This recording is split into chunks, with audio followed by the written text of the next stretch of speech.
welcome to episode 10. We've made it to double figures of Eternal MMA Insiders podcast. With me, as always, is my co-promoter, Cam O'Neill. And joining us today is Brentin Mumford. Brentin, thanks for joining us. How the fuck are you? Fucking good. My titties successfully been put back together. That's good. Pleasing to hear. It is. Can we see it? I've been training heaps, so I know it's good to go. So basically that was the only downfall for me since obviously last year I had to pull out of that fight. And then I had to have that surgery, which was like a major one. So what I thought it was like a little tear or something. It turned out that I actually tore the pec completely off the humerus bone. This one here, tore it right off, and it balled up in the center of my chest. So I had to get holes drilled in it and stitched across, and yeah. Wow. So how did you do that? And then while they were in there, I got them to do my thumb while they were there. Same side, 2 for the price of 1, they said. So I said, well, might as well put a screw in that one as well. And how did you do the pec? I think it was about 2 weeks before. I think was it the fight with Paul Franchi? Is it? I think it was about 2 weeks before that. I think it was. I just got caught in a weird far armbar position. Like I went for a single leg, and he come around the back for a far armbar, and then just got like it wasn't even an opportunity to tap or anything. It was just like it got tangled up like on that angle, and I felt like it was a little bit of a jolt, and then it felt heavy. It wasn't too painful, and it wasn't until about an hour afterwards that I was like, oh, wait a minute, that's getting sore. And then a few days later, when the swelling started to go down, there was a little bit of bruising there. So I thought, well, maybe it's a little tear. And then when I got the MRI done, they said it was a partial tear, but it needed to be fixed because of the sport I'm in. Luckily, I did get it fixed, obviously, because when I went in for surgery, the doctor said the two parts of the pec, they overlap like this, and they'd torn off, and the one part had actually torn completely off the bone, but had stuck to the underside of my delt, my shoulder muscle, and started to heal to itself. It started to heal to the bottom of the delt, so we had to cut that away again and put it all back together. So they've rebuilt. Yeah, it's a bit of a. You've had they've completely rebuilt the left-hand side of your body. Yeah, pretty. Oh, what's he doing? Yeah. Hold on. They obviously took out the left-hand side of his brain, though, at the same time. Hold on 2 seconds. What's it done? No, it's better like that anyway, mate. We can't see your face. Can't see my face, eh? They basically just put that back together, and then I had my thumb was just, when I was in New Zealand training, every time I would get someone's wrist control and they'd pull their hand out, my thumb felt like it was getting like a shock through it. And I couldn't grip. And I was like, fuck, what the hell is that? This is before I fought Martinez. It just kept happening. I thought, I'll just keep taping it. Because as you know, medical tape fixes pretty much every injury. So I just taped. More tape meant the rigid it would be, it would not hurt as much. And then when I got the MRI on that, I said, hey, can you just do my thumb as well?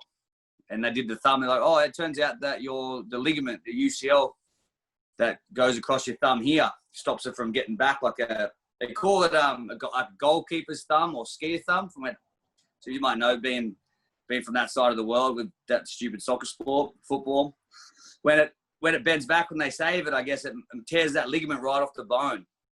Somehow I'd managed to do that over the course of whatever I was doing, wrestling maybe or something, and then they just cut into it and then put it back over in its place and just put a screw in it. So now we're back. You're probably coming towards the last quarter of your MMA career. Have you ever thought about a future career in medical podcasts? I reckon you could cover just about every injury that I've had a few. I've just been unlucky. I think I was speaking. So when I was down training with Volko, actually, because there's obviously guys from all around New South Wales that were there, and I think young Blake. I think you guys have him on Eternal coming up. Yes, we've got Blake matched on upcoming Eternal 53 for September 12th, card that we're looking to match you on as well. There's quite a few people in that camp that was down there with you that we're looking to match at the moment. We're just waiting on opponents confirming. There was a good crew down there, but and they all were keen. I know like Alan, Bill Potts down there. We met another, Cody Freeman. I think he's fighting on a different promotion, but he's really keen to get on Eternal, but he said he hasn't had any success getting on there. He spoke a couple of times. He's an unreal dude, really good training partner. He was down there with us. He's about my size and he's a real good striker. So hopefully I'm going to tee up with him in the future leading up to. He said he might come up, I might go down. He's really good to train with. So all them guys down there couldn't speak highly enough about Eternal. They all wanted to get on the show. So a few of them obviously are on, come up in September. But they all said they all would love to get on the show if they had the opportunity, you know. So there's a few guys down there that are definitely keen, all high-level guys, or the ones that weren't already in the UFC that were down there. But when I said to young Blake about the injuries and whatnot, I was like, if I had my time again, I'd probably do more on recovery, things like that. Like instead of always trying to be just always being going as hard as you can. Every session's about going as hard as you can. Still spend time doing that, but take the time instead of just finishing training off the mat, in the shower, get home. Spend the time to cool down, spend the time to stretch, do all the right things to look after your body, because like once your body starts to shut down, it feels like a snowball. It's like one thing happens and then you fix that, and then while you're fixing that, you've neglected something else and it fucks out, and then you're constantly, it's like you're behind the 8 ball, you're constantly trying to catch up. And look, how old are you now, present? 33, just turned 33. So yeah. Look, I think that's just, the sport's still relatively new. You know, it's been around a while, but it's still relatively new in terms of sport. And all these types of things that people realising more about diet, about recovery, you know, everything like that. It's all still new. You started 2011, and I don't really think probably recovery was spoken about very much back then. You know, you probably just fucking toughen up, get back in the gym and soldier on. Yeah, there was nothing in recovery back then. Like back then we didn't even use, my first fights, we didn't even use like heart rate monitors or anything like that. But we used to do like a workout where you'd have to take your heart rate at the end of the workout. And if it didn't calculate to 220 minus your age, you weren't trying hard enough. So you left, which is fucking insane because you never could get it like that. Was going back, what's that, eight years ago or something for me. 220 minus your age, like, fuck, I never hit those numbers. And I was like vomiting. But you keep going. You got to go harder. You fucking come and hold your neck like this. Time it. Nah, you got more in there. Keep going. Fuck. So it definitely come a long way now. That's not even a thing, I don't think, anymore, doing shit like that. I think you're using heart rate monitors a lot, Ben. Ari, are you using? I did, and I've stopped using it because I've just sort of gone back to it for myself, because I'm not training for anything, and I just go on feel really now. I've been doing it long enough to know when I'm fucked and when I'm not fucked. But yeah, also I find it all like I could get my heart rate. I'm 40 and I can still get my heart rate above 200. So the numbers are completely pointless. Like these generic 220 minus your age. Yeah. It's all the window, and what's more important than what your heart rate gets up to is how quickly you can get it down. Like that's right. The recovery time is what's important, not how high you can push yourself or the number. The number doesn't matter. Yeah. It's how quickly you can get back down to being ready to go again. That's when I did my VO2 max up at Fighting Fit Physio with Dean Phelps, I did my VO2 max up there, and my heart maxed out at 176. And it's not that you don't give up at that. You can see there's the 3 lines on the graph. You can see that the oxygen that you're using. And once those lines, they go up like this in 3s, then they start to overlap and drop down. He already knows when you're about to quit, because he knows when your heart rate is not going to get any higher. You're not going to get any more oxygen to the muscles. So you can see that's your max heart. That's your pretty much up there, your max heart rate. So I've been going off this 220 minus your age, which fuck would never get. When my max was, I think it was I have to look at my phone. I'm pretty sure it was 177 or 178 was the highest we got to. But what's your wake up, like your resting heart rate?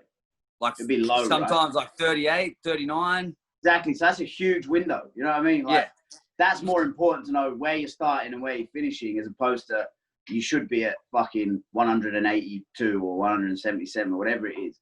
is like that's right. Yeah, having that low resting heart rate gives you that big window within that 177. I found the thing that I've used it most for, that I've got the most benefit out of, not so much trying to hit the red zone, like trying to max out everything. It was, I never did it for the longest time, but was to try and build up a really big gas tank. Like I always wanted to, a few fights that I gassed out in, and I was like, fuck, I've got to change something. I've got to do something different. And that's why I started working with Phelps. We started doing more long distance stuff. So now I'll sit on the assault bike for a whole 60 minutes. But I'll just use my heart rate monitor because we want to pick a training zone that's purely just going to work cardio. We're not trying to sprint and shit like that. You just sit on it and just pick and stay in that zone and keep cruising like that. And it's made a fucking massive difference to my level of output. But you need that information. So for those listening, you need to have your VO2 max done to be able to determine those zones. Like you're not going to get. Yeah. Well, see, if you don't, you just look on the Polar app, and all the Polar app does is 220 minus your age. It's just that calculation.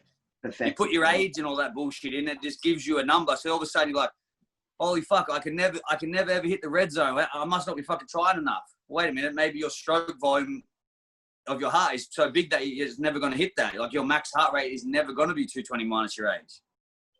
Unless you have the right people helping you, you're never going to know that information. You need to have the right people in your corner helping you find this shit out so that you can do it properly. Yeah, I used to be an assessor for a company called Train Smart back in the day. This was back in about 2003, 2004. And you'd put the face mask on, and I'd take people through the test. You'd strap them up to the computer, and you'd take them to their VO2 max. You'd get the scores, and then you'd work out all their zones from there, and you'd really sort of make a bespoke like training plan for them with their zones and their goals. But you have to have those zones, and you have to have the specific data to get that accurate. Because if you miss by 5 beats a minute, you're in the wrong you're using the wrong energy system, and you're not getting the results that you want because you're guessing. That's right. You might be looking at that 5 beats. You go from being in your green zone where you're getting a good recovery session in, and that 5 beats is wrong. You could be thinking you're in your green zone when you've just spent an hour in just tinkering on the bottom of the yellow zone. Yeah. Which is in the wrong training zone. Yeah. So it's all a matter of finding the right people who've got to have to get it done for you. Yeah. It's fine. So I always tell people, if you want to get better at boxing, don't fucking go and find someone you're not going to go to ask the jiu-jitsu guy. You're going to find someone that does boxing. It's the same as like conditioning. If you want to get fitter and stronger, you're going to find a good strength conditioning coach that has all the knowledge and has all that data that they can put forward. Not going to find old mate that works at fucking Snap Fitness who just finished his Cert 4, starts throwing you doing burpees and shit like that. You want to find someone that's qualified to be able to do it. Yeah, that's okay. Anything in health and nutrition or strength and conditioning, the likes of your Polar app, it's just giving you the median numbers that from a wide selection of the population that have put together, and this is the recommended number. Whereas you're dealing with people who are looking at your exact numbers. There's basically a bespoke package, and that doesn't just come for your heart rate. That'll come for your nutrition as well. You're sitting there rocking the TFD sweater as well. I hope Jordy's fucking hell. Did you see? Yeah. Oh, Jordy's it's fucking about time I got one too. Everyone else had one. I've been with him since day dot, and I was the last person to get a jumper. I'm still waiting for me fucking sweatpants. You're always playing fucking hard done by you, Mumford. Well, I can tell you, it's hard to get. It's hard to help someone to get something in return. Little fucking. Hey, did you see my video down in Wollongong? He shows up to a beach town, looking like fucking Peter Pan. We go down the beach, and he's got fucking pointy-toed black boots on and a pair of jeans that look like he stole from his missus before he drove down. He's all metrosexual these days with his success. He is.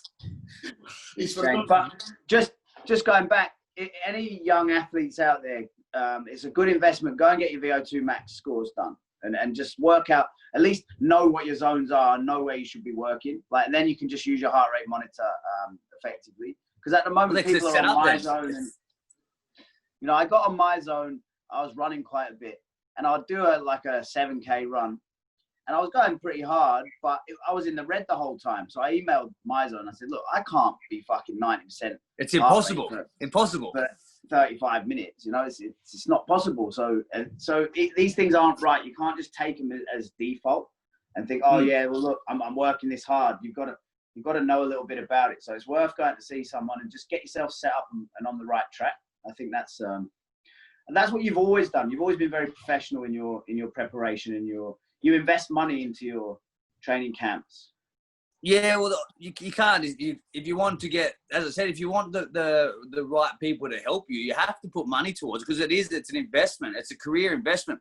You don't get to go and start a business for yourself and just expect handouts until you get it out of the ground. You've got to invest money, and then the handouts will come. I think it might have been. Someone did a podcast. Maybe it might have even been Alex. It might have been Izzy or someone like that. They said something about like building up your career. It's like you never have the money to do any of this stuff, and you kind of want handouts. And then when you finally get there, you've got all the money to do it. Everyone wants to give you shit. You know what I mean? You kind of got to spend the money. You've got to suck it up and spend the money to get there. You get all the right information, the right coaches and all that shit. Like obviously, you get people that are going to help you out along the way, but you still got to, them. They also have mouths to feed at home too. You can't go to your strength conditioning coach and go, "Look, I can't afford to pay you, but I want your time and energy put into me. I'm not going to give you nothing in return yet, though. One day I might." Yeah. Say no, I'm not doing it for free. Well, fuck that, like I'd rather you train some big rig instead for fucking $60 for the hour instead of you go, fuck it, at least I'm getting paid. They'll come 3 times a week and pay me at least. And look, that's anybody starting out in any sport at all. When I hammer it into Casey often as well. Not so much now, but back at the beginning when she thought exactly like you're speaking about, everybody should be giving me everything. If you're not going to invest in yourself, how can you expect somebody else to invest in you? So, mate, that's not even just sport. That's fucking life. You know what I mean? That's life. That's life. You've got to back yourself. You've got to invest in yourself no matter what you do. Your own time, your own money. People spend fucking fortunes on their cars, on their clothes, on their trainers. People spend fortunes on themselves. People spend fortunes every weekend sinking piss and snorting cocaine, and then they want to whinge about not spending any money on a PT to help them get fitter. You got that much money, spend on your health. You said you weren't going to judge me anymore, Mumford. Hey, I'm not sure. Alcohol. That's just alcohol. I'm not sure why those two things come to mind first about wasted money, but hey, that's the first ones. Yeah, it's true. It's so true though. Especially I've been in this industry a long time, and people say, "Oh, that's a bit fucking expensive." But like you say, they'll go and drop $300, $400 on a weekend. It's like easy, mate. You're gonna drop fucking dead, but you don't. Yeah, that's it. It's they want to. It's all. I guess it's like they just don't see the. It's like that people say, "Oh, you only live once," blah blah blah. Well, fuck yeah, you do. So you must look after the thing you only get one of, and that's your fucking health. Yeah. But I think COVID has brought health to the forefront of a lot of people's minds that it wasn't. Like I've never seen so many people exercising as I did throughout this COVID period. Obviously, there was not much else to do, but then people were getting told that if you were fit and healthy, you had a better chance of dealing with this pandemic. Like any illness, if your immune system, if you look after your health and well-being, then your immune system is without a doubt going to, it's going to be stronger. You're not going to be the person getting sick every fucking weekend or whatever. Every time there's a little cold snap come over, you end up with the flu. Yeah. If you put the right shit in your body and look after yourself and stay active, you're gonna be in a better situation starting out. Like all the people that are at risk, bar like type 1 diabetics who have no fucking choice, obviously. Bar them, all the other people that were at risk were, they're looking at type 2 diabetics. Well, that's fucking fat people that don't want to try. They get that, right? They fucking don't look after their health. And then you got, people that are, like people that have weak immune system, like the obese people, they were the ones that kept saying at risk. Obviously the elderly, but you can't put them in that same category. But a lot of them were people that just were unhealthy, that just had no fucking intention of ever being healthy. They didn't, then that's why, they never ever wanted to be anything different. How did it all affect your business? Obviously, you had to close, and have you managed to bounce back? All good, or? Yeah, so we just we shut down. I think it was the 22nd of March. We had to shut down, which is I think that was all gyms in New South Wales. I'm not sure what you guys, obviously different areas and that, what you guys had to do. But I think ours was 22nd of March, and off the top of my head, I believe it was roughly around that same kind of time in June was the reopening. Because I think it was about the 20-something of June we reopened. But for us, it was because we just moved to my new gym, so we obviously dropped a lot of money getting the new space ready. And then we moved in like Australia Day weekend in January, so we didn't really have much, we only had a little bit of time to try and build back up. We were going really well, and then this kicked in, and we had obviously, like everyone, you have a downturn of members and shit like that. But fuck, what do you do? People were worse off. We got like JobKeeper and all that shit. So we just stuck by. We did like Zoom classes for our members. I know, Ben, you did stuff like that too, didn't you? Like some Zoom stuff. Just to keep people interested a little bit. Yeah, because if you just shut doors, and the next bloke down the road starts offering these fucking Zoom classes where they do 5 push-ups for the whole 45 minutes or whatever, they're going to probably take the members, So you got to.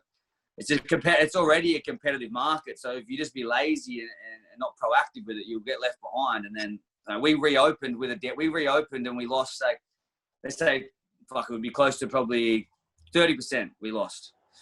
A lot of people were happy because our memberships aren't that expensive. A lot of people wanted to do the Zoom classes, and they were happy to keep their memberships turning over to support us, being that it's a local. We're not a franchise. We're not a chain, but it's like a chain of gyms. We're just our own personal small business. So a lot of people were like, "Oh, we're happy still to pay you. We're still working.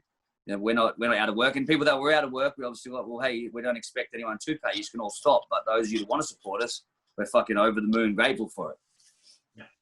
Yeah, I got. I had the same thing. Like my community, a lot of them that could afford to still wanted to pay, but my direct debit company shut everyone's direct debits down. Said it was illegal for me to take them, which is untrue because other direct debit companies still debited people. Fuck, ours did the exact same and fucked us because the people said that we would be able to keep taking money, and then all of a sudden there's no money cut. I'm checking the bank and there's no money coming out. And then because they were working remotely, you couldn't actually speak to it on the phone. So what our members did that wanted, what's that? Who are you with? PaySmart, yeah. Yeah, same company. Well, I'll let you know how I go. I'm taking them to court, so. What happened with us is we were like, fuck, mate, what do you mean you can't speak to us? And what happened was, because I'm a director of the business, they wouldn't let me fucking speak to anyone by email either because they couldn't say that I was part of Cyclone Training Centre. So I couldn't get any money. So what we had to do was just suck it up. And the people that wanted to support us, they just went out of their way and set up their own direct debit into our gym bank account to support us until PaySmart sorted their shit out, which we ended up taking it wasn't until, it was like we only just started our PaySmart thing back up probably 3 or 4 weeks ago. So we missed out on the heat. I've gone with someone else. So who'd you go with? I might change too then. Fuck them. Debit Success. They're really good. Right. But I literally I went from X amount of members to 0. And then since we opened about a month ago, we've just started getting back. We're not back to where we were, but we're pretty close. I took a punt because they would have just switched the memberships back on. But I took a punt and just said, "Oh, fuck you. You've done wrong by me. I don't want to work with you anymore. I'm going to go and I'm just going to start again and just hope that everyone just comes back and re-signs up." So I've just used it as a complete fresh start. Got all the members on new direct debits. I know where everyone's at. I know where. So it's actually, other than it being financially a bit tough over the last few months, and it's cost me a few quid. It's actually been nice to have a fresh start with the gym. It's almost like phase 2 for me. After 9 years. I see your social media has been quite good since it all come back up. Like I see you plugging that lot. So, when I see always pop up on mine, which looks good. Yeah, I don't have nothing to do with social media. That's all Jason. So good job, Jace. Well good job, Jace. Yeah, he's the man. I don't like social media anymore. So I was saying, I wish fucking my business partner Jason would do something on social media. And I don't think he knows how to turn his phone on. yeah, I'm really lucky because obviously with Eternal, we have people that do the social media, and I've got someone at the gym that does social media. So I just don't need to be on it. And ever since I come off it, how long ago was it, Cam? About a month or so? Yeah, 6 weeks. Yep. I just feel so much better. Like I don't know what's going on other than what's immediately important in my world, and it's such a better place to be. Like I don't know what's going on in the news. Cam like, oh, did you see this? And I'm like, no, I have no idea. Like I don't know. Like I love it. I think ignorance is bliss. I deleted my Facebook, I reckon, about 3 years ago for the same reason, because I couldn't get nothing done. I'd fucking get trapped in watching them stupid videos, and then it'd be something so stupid, it would make me so frustrated, it would ruin like the next 2 hours of my day. And I was like, why the fuck do I care what these people do? It's not me. Yeah, so exactly. I fucked it off. So now I've got Instagram. Nothing goes longer than a minute. So if I don't like something, I can fuck it off real quick and I don't have to watch the whole thing. So I just unfollow them. It's perfect. You're still active 20 hours a day, though. Fuck off. That'd be fucking you living on the thing. Yeah, Cam's a fucking menace on social media, mate. A menace. He just lives on it. I'm not a menace anymore. No, he's much improved. What's happening now? The questions for you too, since I've been talking to the guys down in because obviously there's for them. We haven't started the questions we had for you. You know, we were going to talk about career and all sorts of things. We just know that. I got questions. I got questions for you first. Let me come on in. Let's hear it. What's going to happen with in September? Because that's the first show, yeah. Yeah. So what's happening for crowds and shit like that? Like, cause what's the rule in Queensland or like all that stuff? I haven't really paid too much attention to that. Well, that's something I've actually been talking to the venue about the last 2 or 3 days. The numbers that they're giving me at the moment don't seem to line up with the guidelines for the government that changed yesterday at lunchtime. Yesterday being Friday, 3rd of July. The restrictions eased slightly and numbers increased in venues, but the guidelines I was getting off the venue this week didn't seem to coincide with that. And the fact that we're trying to project for September makes it even more difficult. Look, we would be hoping to get 500 or 600 in a venue by September, if not more. Whereas right now, time we're getting told half of that, which is just, financially not possible to do that. That's exactly what I was talking to Alex about when I was staying down with him. We were talking like, how's it going to work? Because obviously for him being in the UFC, there's obviously a lot more. Obviously the finances are way higher, but they're still getting a lot of pay-per-view buyers, and they're still able obviously for your guys for that regional scene, like the local stuff. You rely on the ticket sales for us to get paid. We've looked at a couple of, not even just for you guys to get paid, even for the guy sitting in the front desk taking the tickets off of people, for him to get paid, and for the person who's shut the cage door, between rounds for him, for them to get paid as well. People forget how many moving parts there actually is and how much money it actually costs to put a show on. And as I found out this week dealing with the venues have no fucking idea how much money it costs to put a show on. They think 250 people will cover that beautifully. But it's never going to happen. There is obviously the option to go to pay-per-view. The pay-per-view views would increase as to what they were previously because there's less people at the event, so they're going to have to watch friends, family, workmates, etc. via the pay-per-view. But a $15 pay-per-view compared to a $55 ticket is still a big shortfall for us as well. Yeah. And we ain't going to make it up that way. The other thing is, we kind of went to the model of giving away our undercard free, something that nobody else done. We're putting undercard on YouTube at a much higher production level than anybody's ever done in Australia. Anyway, for free for people to watch. Yeah. And for us to change that and start looking for $15 or $20 for it, it would have to be, it's quite a big decision for us to make. Yeah. But we definitely can't afford to do a show with 250 people in it. That's right, yeah. And then I guess also got to remember too, coming out of like how me and Ben were just talking about the gyms being shut down as obviously business owners as well. People are that $55 you speak of for the ticket.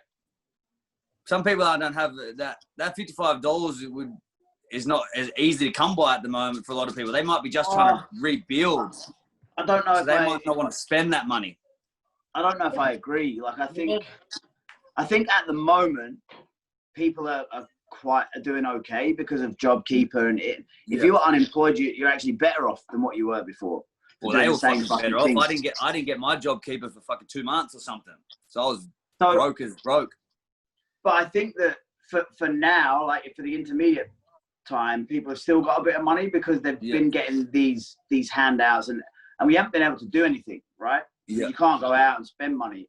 But I think towards the end of the year, September, when all this stuff starts to wear off and you're not getting the packages and the handouts anymore, that's where we're going to start struggling. People are going to start struggling for money. So I think the September show some people don't have jobs to go back to too, remember? So that JobKeeper's all well and good at the moment, but that stops in September. Fuck, then if you got that leading until September 1st, whenever it is, but then you don't have the job that you got it from to go back to, then you're fucked. Yeah, it's going to be interesting to see how the end of the year pans out, to be honest, and how everyone's coping. But I mean, Perth is pretty much back to normal, so we'll see how it bounces. But the only problem, the most frustrating thing for us as promoters is we don't know what the fuck we're going to be able to do. Like, are we going to be able to fly fighters from Melbourne anywhere? Like, are we going to be able to bring fighters to Perth? Are we going to even be able to bring fighters from Brisbane to Perth? Like, we just don't know. And it's so frustrating to be trying to run all these operations with the unknown. And there's no time frame. And there's no... Yeah, well, I flew, obviously, down to Sydney. And it's I don't know if you guys have been traveling. It's the fucking eeriest feeling because it's like a zombie apocalypse. I went to Sydney Airport. McDonald's is like the only thing open. Yeah. And there's literally just the people. It's nothing. It's like dead. Walk through. There's no lines. Nothing. I flew quite a few flights during that period as well. It's exactly as you say. You go to the airports, you can't do anything. You know, you're sitting in seats meters apart from people. Nowhere to buy any food. Nowhere to have a drink. Nothing. Yeah. Did you have to quarantine in Sydney? No, because that was one of the funny parts. What happened was I could have went down and helped Volk train 8 weeks ago. So obviously the gym was shut. I've been doing nothing. But he's come and stayed at my house. Fuck, I don't know how many times. And because I pick him up from Gold Coast Airport normally. I think in his head he thought I was from Queensland, and he thought I couldn't come down to New South Wales. When I finally said, hey, when I seen that they'd released a fight and all that stuff, I said, what? I can come down. He's like, oh, he allowed to travel from state to state. I was like, you fucking idiot. I live in the same state as you, just right at the very top.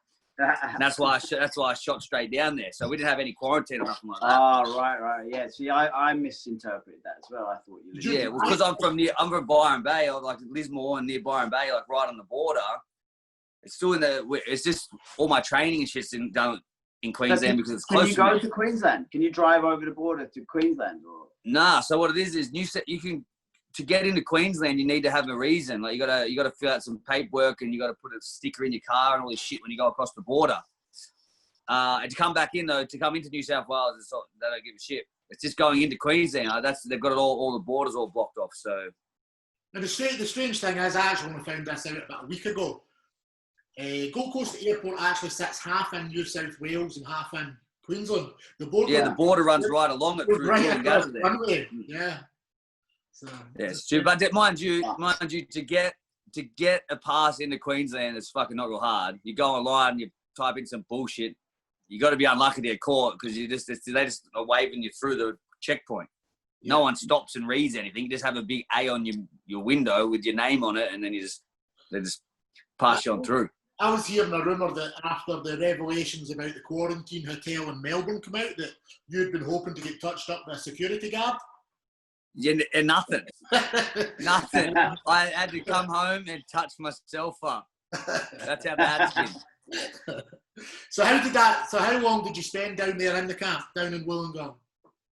2 weeks. 2 weeks. As soon as he realised that I wasn't from Queensland, all of a sudden, I basically hung around for about 4 or 5 days because I had to because that was the week the gym reopened. So I had to get that out of the ground and get that all running. Obviously, as Ben was talking about before with the PaceMart bullshit, I had to make sure that was all running smoothly, which obviously with that shit it never does. Then we had a new air conditioner put in, which fucking short-circuited our swipe tag system, so our 24-hour system wouldn't work. So I had to get all that. So I hung around and tried to get all that shit done, and then I was leaving on the Friday, so about 2 weeks ago, and then I flew back in yesterday. So when you went in there, was there COVID restrictions as part of the camp? Did you have to get tested? Was there a criteria for you to be in that group?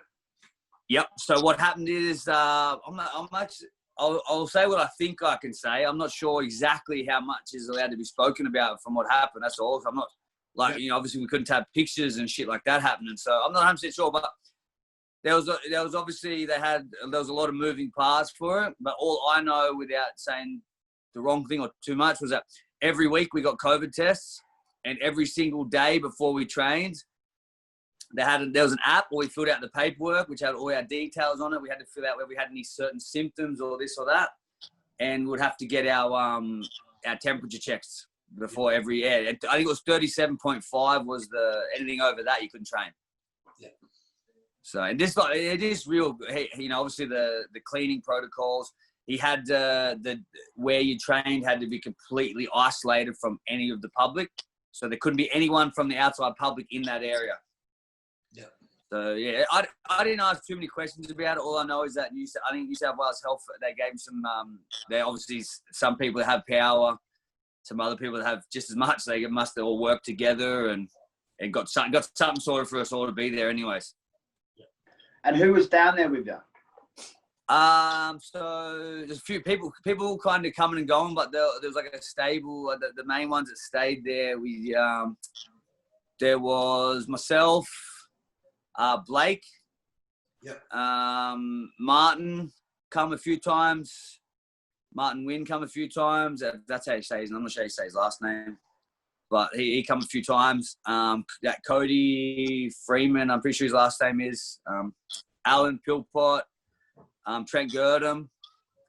Who else was there? Josh was there. Jamie Malarkey was there. So he had heaps of good bodies. Like, yeah. It's not like he was struggling to find good guys, and we just and obviously the beauty of it was that for him, I guess that the camp was entirely about him and no one else. We were all there just to help him. So that everything was done like, if whatever he needed, our bodies were there to be used just for that, I mean? Like a lot of other fight camps, no matter where you go, whether it's, if you're going to Thailand or wherever gym you're at, there's other people there that have to, take some of the shine. And even as Bob being world champion, when he goes to other gyms, like, that's just how it is. But this one, because the way it was run during the pandemic was just purely on him. Like everything was based around him. So he's getting heaps of good work in. Excellent. Perfect. So, hit me with your questions. Let's go. Keep rolling, boys. You thought you had questions for us. You've asked us one question. Nah, that's the main one I wanted because I want to fight in September. So I just want to make sure you get bums in seats so you can pay me. We're working on it. That's the plan. At the moment, you sell more tickets than we're allowed people in the venue, so we're just ignoring you until we get the capacity. We're just going to do I want to get a few more. I want to get a few more in this year. Now the old frames put back together. We've got all the holes put back, all holes filled in. The old frame. So the old rig. Obviously, you've been round about the Australian MMA scene for a long time. You're looking back at 2011, and I've obviously been very privy to most of that career. I've watched all your highlights and all your lowlights. But there's quite a lot of them, there's quite a lot of really interesting points in your career in Australia. Probably going back to the first time I ever seen you, which was your second fight with Aaron Dyatt. Yeah. The Fight World Cup. And when I seen you walking into the cage, I did think to myself, who's this fucking idiot?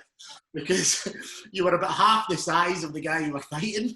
And you looked He's fucking big, huh? He was a big fucking dude. And you looked as if you didn't know why you were there at that point. Your hair was a lot better, though.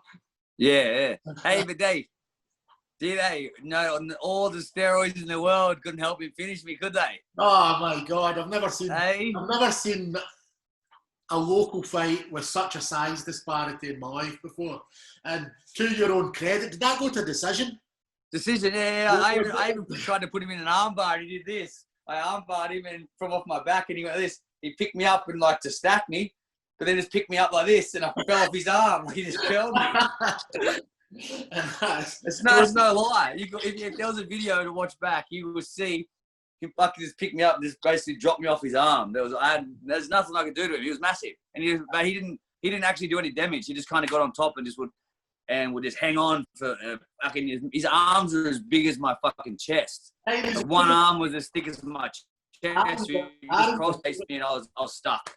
Aaron's a super nice guy as well. Yeah, he is fucking massive. We had him on Glory after that, and they fought. Oh shit, what's his name now? I've lost it. Igor, the boy from Integrated that fought and won. Yeah. Heavyweight. He was knocking everybody, like 12-0 here, knocking everybody out. But there will be video of that. Kerry's got video of all the Fight World Cups. He just never really released them onto YouTube until the later days. You've got quite a few. You've got a very mixed record. And a lot of the mixed parts of the record, you know yourself, you shouldn't have lost their fights. Yeah, some of them, I think. Some of them are just. I think, like as a lot of people say, it's like that fighter's mindset is that unless someone tells you that's not the right fight for you, you're never ever going to say no to it. You're always going to want to take it. Now, the same as talking to them guys that are younger than me now that are in the UFC, like Josh Kulabau and Jamie Malarkey and even Blake, who obviously that's where we all want to get to eventually. Talking about managers and, find the right people to have in your corner and stuff. But looking back, I wish that I had someone that said, fucking, pull the reins a bit. Like I fought Alex McDonald when I shouldn't have fought Alex McDonald. He was on a fucking tear. Yeah. My strong point was striking, and his strong point was grappling. And I got offered the fight on Nitro. I was like, "Fuck yeah, he's ranked higher than me. I want to beat him. I reckon I can beat him." His ground game was just way too good for me. He took me down and just beat me by decision. It was just like I wish I had someone to say that's not the right fight for you now. And the thing is, that fight actually when I seen that fight get matched up. I knew how good his grappling was, but I did think it was still good because he was knocking people out as well, and he stood with tried to stand with eyes up as well. Yeah. And I thought that was actually going to be a really good fight. But I was actually speaking to Ben about that fight earlier on. It is one of the worst fights I've ever seen. But simply because he had a game plan, he stuck to it and he won the fight. This is, Yeah. And that was probably a bad time for you because before that you'd came off the loss to Dean Purdon as well.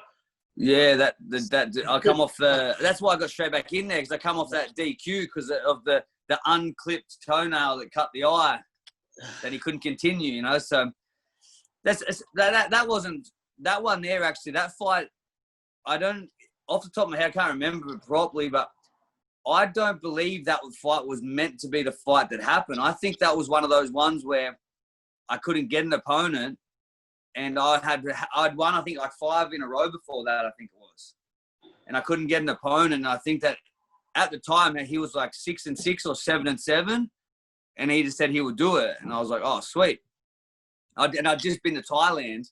So I thought, fuck, well, you can't not get a fight. So sweet, let's do the fight. And it was just, if anyone's seen that one, you can see that he went for he pulled half guard at the start of the fight. From the get-go. I'm pretty sure he pulled half guard and then attacked for a heel hook.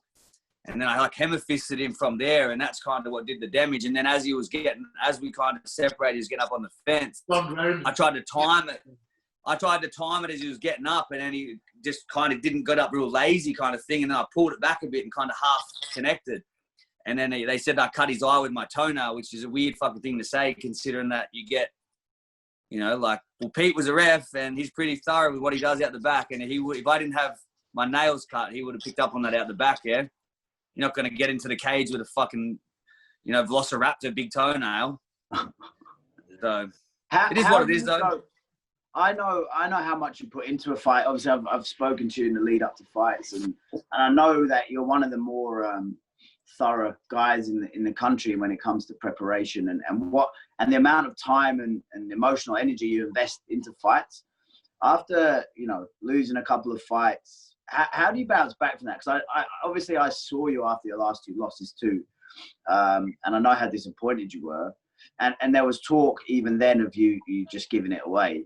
How do you put yourself back? Do you just love it and you just, after a couple of days, like, I want to do it again? Or is it you don't want to go out like that? Or do you feel like you still got so much more to give? I don't know. I think it's still because I still think I have more to give. Like even, and it also too. I think if I was to walk away from it, I would always tell myself that did I have more, and did I just fucking quit early? Yeah. Like because I don't feel like I truly believe that my downfall from all of it was I kept getting little injuries, right? Like it'd be like a niggle here, a niggle there, and then it was like, you know, like my knee. I've had 3 knee surgeries. Like I fought Shane Gregory with my knee completely fucked. I got an injection from the doctor into the kneecap itself, anesthetics. I couldn't even feel my knee for the whole fight, just to get through it, and then got surgery a week later. You know, like things. I think things like that. You know, like it just held me back because then I had to take so much time off the mat. If you look at all the injuries, say my chest, for example, I did that last September, and I'm only just back in the last month or 2 training properly now. That's a fucking massive layoff with time off the mat, and that's legitimate. That's not like I can go on the mat and still do things. I was in a sling for 12 weeks, so it's a massive amount of time to lose, especially late in my career. But it's not the first time that's happened to me. Like I did my back, you know, I did my knee bad. Like it's just things like that. It really, you know, like obviously I have to take responsibility because maybe I fucked up. Like I was saying earlier, maybe I should have spent more time when I was younger looking after my body instead of being pretty much a lazy fuck and just throwing my gear off. Like, because before this, I played ice hockey in Canada. And same thing. We never fucking stretched. You'd fucking get off the ice, get in the shower, put some chewing tobacco in, have a laugh with the boys, and away you go. You don't, you know, you don't think to do any of that stuff. So I think it's fair, and I don't think you'd say I was off the mark by saying we haven't really seen the best of you yet.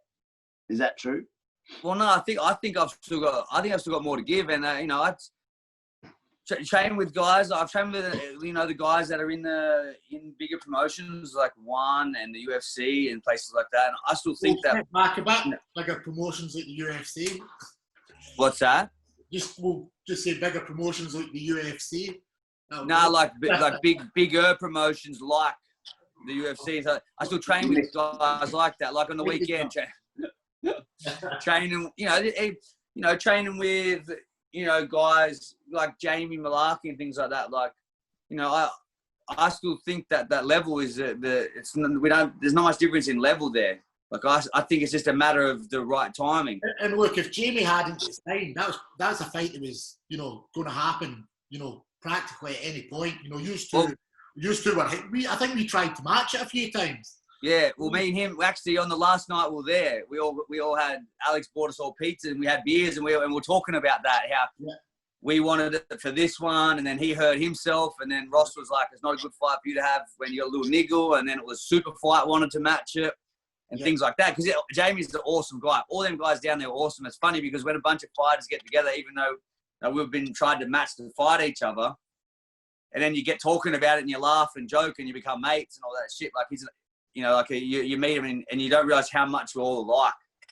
Yeah. Like there's so much in common. And he said the same thing. He thought it was a good fight too, because you always want to fight someone that you feel is be a challenge. You don't want to fight guys that you think that you should beat or people say you're going to beat. Like you want to fight the good guys. There's two trains of thought in that. There's a lot of people who do, but there's a lot of people who don't as well. There is different people who take different routes to try and get. Oh, we know. There's a stable of people like that we know who they are. But what about obviously a very good friend of yours is Brad Riddell, and he obviously come off of that. Jamie obviously come off of that fucking huge fight with Brad as well last year. Surely that took a bit of his soul from him. Well, no, we it took some of his soul from him, but we spoke about that as well, obviously, when we were down there the other night, and he doesn't give himself enough credit for that. Like, I've trained with Brad lots, and, like, at City, like, his striking is just on another level compared to most people on the earth, essentially. Like, you know, watching him at that fight I thought he would just go in against Abel Bright and just fucking destroy him. Watching that go down the way it did, which was, you know, crazy, like armbar, it was all over real quick, was crazy to see. And then, like, to watch him against Jamie, and then to see how tough Jamie was in that fight, like, and after training with Brad and knowing how fucking good he truly is, to see Jamie, how much heart Jamie had to take that in a short notice and still go the distance. Like, he doesn't give himself enough credit for that. Jamie had his moments in that fight too. Yeah, he clipped him and rattled him for a second. And that's Jamie said the thing that he found about that fight that he took from it was that Brad he never lets you know if he's tired or not. He said he felt like in the third round that Brad was just poker faced, and that just deflated him because he landed that hook, whatever it was, and kind of rattled him a bit. But then took his back, and then, you know, then when he fell off his back, I think he was so deflated that he was like, "Oh fuck, that's it. Like, I'm just gonna have to go out on my shield type thing." But you know, that is something that I really stress to my guys is that that psychology of tiredness and the poker face. Like, no matter how tired you are, you need to sit on the corner upright in your stool. You need to stare across the cage with clear eyes. And if you see your opponent like leaning on his coach and he sees you sitting upright, taking you're as tired as he is, probably. Yes. But he's going to be more tired now because he thinks you're not tired. So that's right. That mentality is so important. And that is massive for me in fighting, is that poker face. You never give anyone, if they hit you really hard, you don't even go, good shot. You just fucking stay there and you never change. You get hit in the body, you don't show anybody. You get kicked in the leg, you don't show anybody if you can. Like, obviously there's physiological things that might happen. Yeah. But you never nod, you never appreciate. It's just, boom, I'm going to give you the same expression for 15 minutes if we stood in front of each other for 15 minutes. That's right. Yeah, and that's what Jamie said about Brad. His was just, it's like nothing changed the whole way through the fight. It was just had that same press forward no matter what happens. And he said, like, yeah, it was deflating for him to watch. Yeah. But yeah, in saying that too, the one with that fight, he's not giving himself enough credit from that. We sat around and said, man, fuck, he's one of the best strikers in the world. And you went toe to toe with him, like, for 15 minutes. It's fucking insane. That punch at the end when he's on his knees and he hits him, I fucking love it. Yeah, Brad's just an evil man. He's just like, I'm gonna hit you. We don't call the cunt Angry Brad for no reason. But yeah, that was a great fight to watch. I don't know what's happened here. Benny's disappeared and he's moved down. My wife's ringing me. They're moving about. Fuck, hey. If you're a smart man, you'd fucking answer.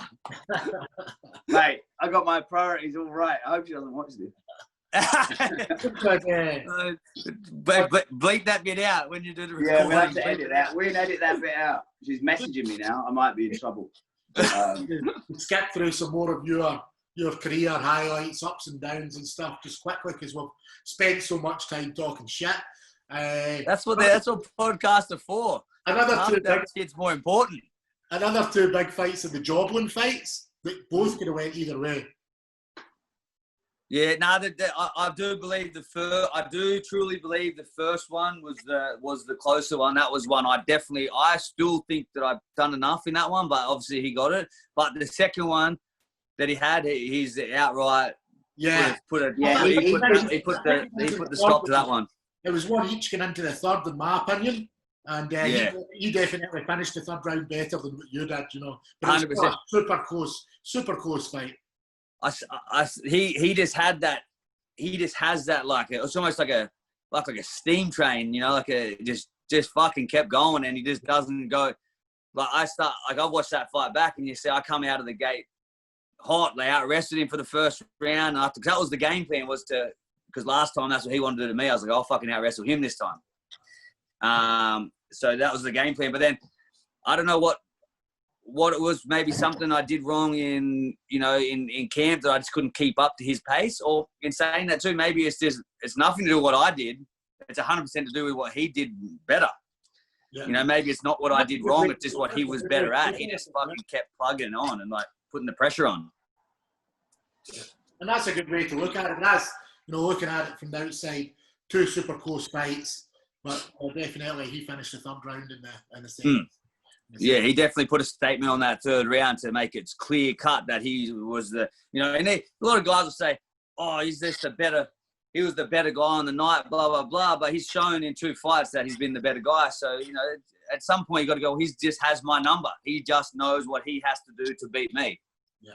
Which is that. So there's obviously, if I was to fight him again, which obviously makes absolutely no sense, not that I wouldn't do it, it just makes no sense. You know, he's won 2 out of 2 fights. So it just seems pointless. But there's obviously something that I would have to do entirely different to be competitive with him, since he's won the 2 the same way he's done both times, essentially. It doesn't necessarily make no sense. It depends on what's happened. Like, you could go on a tear now, take the Eternal title in a few fights' time, and then he could come out of one fighting, and then it would make sense because he would be a worthy. So it's not to say that there couldn't ever be a 3rd fight, and it's not to say that it couldn't go differently, because it's so close between you two. There's a fucking gnat's cock in the difference at the moment. Both fights minus the 3rd round in the second fight was entirely like this. You could have went back and forwards. It was the 3rd round of that last fight where he really just put a fucking statement on it. Yeah. I still remember watching it. I just didn't have anything left in the tank. I still remember thinking, fuck, why couldn't I get up? I just remember I had nothing left. I was completely fucking gassed. So I don't know. That's what I'm saying. Whether he just put the pressure on that much that gassed me, or a combination of that, wrestling, and I did something wrong in camp. Who knows? It was wrestling. It was all wrestling. And you know how fucking tiring wrestling is. There's nothing more tiring than carrying someone's fucking body weight and getting. But I can do that in camp. I can do it. You know, like, so that's why I don't understand. Right? You're not taking the same damage. That's the difference. And you don't have the adrenaline. So 1, you've got to factor in adrenaline, and 2, you've got to factor in damage, right? In training, if someone gets a dominant position with you, they're not going to hit you as hard as he would have been hitting you. And you don't have the same sort of nerves and adrenaline and pressure that you do in training in the fight. So sometimes that's just that small thing that just drains that little bit of your cardio. And 15 minutes of wrestling fucking sucks. You need to be in some shape to do that properly for any amount of time. Another thing, talking about camp as well, that's one of the more unusual things about you as a fighter, Brentin, compared to most people in Australia. You've never really had a team, if you know what I mean. I mean, you were obviously with James Jelly at the start, and then you went to Shindo for a little while, then you went to Tiger for a little while. But you've always kind of built your own team and like ran your own. If I had, and that's not out of not wanting it to be different. It's that's just where you live, Lismore. It's just where I live. Yeah. There's no one else that does it here, bar Isaac Tisdale, who at the time we had a good team, and then I would outsource some other training partners, and then once he kind of went away, and then I went to Tiger and did all my camps there and that. But if there was a way that I could have everything where I am, fuck, that would be unreal. Maybe my career would be a lot different too, because then I wouldn't have, they wouldn't call it in camp, out of camp as such. It could be different either way. It could be different worse, or it could be different. You will never know. Yeah. But I'm lucky in another sense too, in what I've done, the way I've done it now, I'm lucky enough to have met the people I've met to train with now. Like without what I had now, living where I lived and going where I went, I would never have met people like Alex Volkanovski and Brad Riddell and George and Frank Hickman and Roger Huerta and Brian Ebersol, all these people which I've taken so much from and learned so much from. If I had everything I had here, maybe I would never ever have gone to places like Tiger or places like City Kickboxing with like Eugene. They're learning of people like that are just fucking geniuses of the sport. I wouldn't have the mindset that I have now towards it either. So it could go either way, like you said. It could be, I could be stuck in the fucking shitty Lismore bubble and never got any better, or I could do the way I did it now and met all these fucking unreal people and made friendships and that's maybe kept you hungry. That's maybe what's kept you as hungry as you are. Going places, train. You had it all on your doorstep. A lot of people when they've got stuff on their doorstep, I'll do it tomorrow. Training tonight. It's a convenience. And, you know, yeah, training with Isaac right at the beginning must have been fantastic, the 2 years down there. But let's admit it, he's operating a few weight classes above you these days. Yeah, it was funny. So when I started training with him, we were both training out of James Ellie's Jimmy Balliner, and we actually went to the Ultimate Fighter tryouts together in Sydney, and we both got through. And when they do the interviews, they ask, you know, who your coach is, blah blah blah. And me and Isaac, I was like, well, that's my coach that's here next to me, and we both got through, and they had a bit of a laugh at it and whatnot. Like, obviously, neither of us got through. We got through that last 8 or whatever it is, and then we never got the call up after that. I think they took 4 of each weight class. I think it was for that one, and neither of us got through any further with that. So, but it's just quite funny. So yeah, that's my coach just here next to me. I'm still waiting for you to make your way over to Perth for a bit of training. There's been talk of you coming over here for a couple of weeks in the past. Yeah, I would love to. I've said that to you before. I would love to get over there. I've never been there, and I'd love to get over there with your guys and train. I would think it'd be unreal. We'll try and make it happen when the borders open back up again. We'll try and get you over. Yeah, well, like I said, I'm lucky enough with the gym I've got and the business partners I've got that I can do that. Like that, I can shoot off for a few weeks and we come over, 2, 3, 4 weeks, whatever, and make it work. So I can still work from over there, So I can, as soon as it's able to be done, I'm keen as. Yeah, sweet. We'll make it happen. For sure. Now let's see how long. We've probably been running along enough here. We've probably done a good hour, unless anybody's got anything else. How long? I better check in with the wife and see what she's. We're trying to keep them about an hour so that people actually want to listen to them rather than thinking the long form that's going to drag out a little bit. But they might find the shit we spoke about interesting. Who knows? We're pretty fast. This has been pretty good. Yeah. Yeah, it's been really good. We haven't spoken for ages, so it's been really nice to catch up. Yeah, you too. Let's get that fucking September, or hopefully with the venue, all that shit sorts out, and let's get that. Let's get someone matched up so I can get back in there. Yeah, we'll get something cracking anyway. That's not We'll get definitely, man. Cracking anyway. The one thing we're worried about is obviously we've got a Melbourne show in the books for September 25, which right at this moment. Mate, fuck, who wants to fucking fly into there? It's like flying into World War Z down there. Everyone's dying. Fuck off, mate. I'll go there tomorrow and not put a face mask on. Go there with your tan coloured mask on, you reckon? Fuck COVID, mate. I don't believe in it. Bollocks. I don't believe in it. It's not fucking Jesus. Put me there. I'll be fine, mate. You listen to the start of this podcast. Brentin Mumford has assured me if I'm fit and healthy, I'll be okay. And my phone's 4G, not 5G, so it won't get me. Whatever it is, just get me someone. I'm sure there's someone out there that wants to fight me. Surely. We're over the next 3 events. I think we've got 6 lightweight fights. Yeah, the lightweight division's fucking cranking at the moment. It's really good. So there's lots of fights out there for you.